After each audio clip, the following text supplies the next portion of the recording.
কেন মরে। রচনায় প্রদোষ চৌধুরী।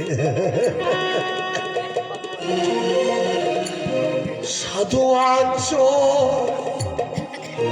চোর হলো সাধু।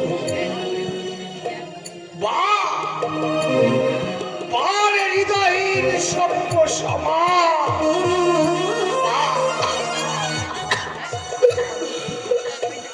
না না না না, আমাকে এখন এসব ভাবলে চলবে না। আমাকে আমাকে যে মনটা বয়ে নিয়ে যেতেই হবে।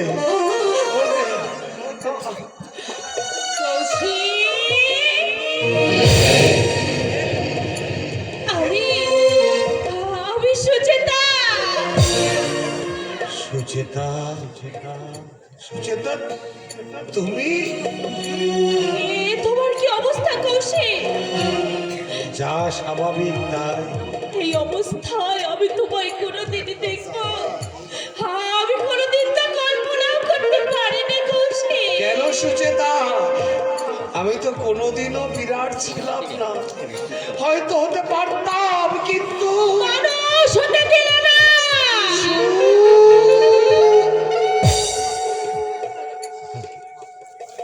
মাফ করো, মাফ করো।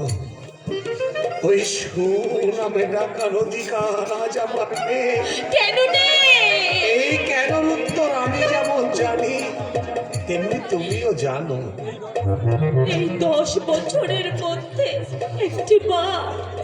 একটি বারও কি আমার সঙ্গে দেখা করবার সুযোগ হলো না তোমার? ইচ্ছে করেই করিনি সুচেতা। তাছাড়া তোমার বাবা আমাকে বলে দিয়েছিলেন আমি যেন তোমার বিবাহিত জীবনে কোনোদিন কোনো বিঘ্ন সৃষ্টি না করি। তুমি মহান। যাক সব কথা। কেমন আছো সুচেতা? সুখেই আছি। ভালো ভালো, কিন্তু তোমাকে দেখে তো মনে হচ্ছে না যে প্রদোষ বাবু তোমাকে ভালোবাসে। খুব ভালোবাসে। অত ভালোবাসা রাখবার কোনো জায়গা নেই আমার। নিধিরামদা, তুমি কেমন আছো? ভালো আছে, খুব আনন্দে আছে। কেন চাইবো না? কেন চাইবো না বাঁচতে? আমাকে তো থাকতেই হবে বাঁচতে। আমাকে তো থাকতেই হবে।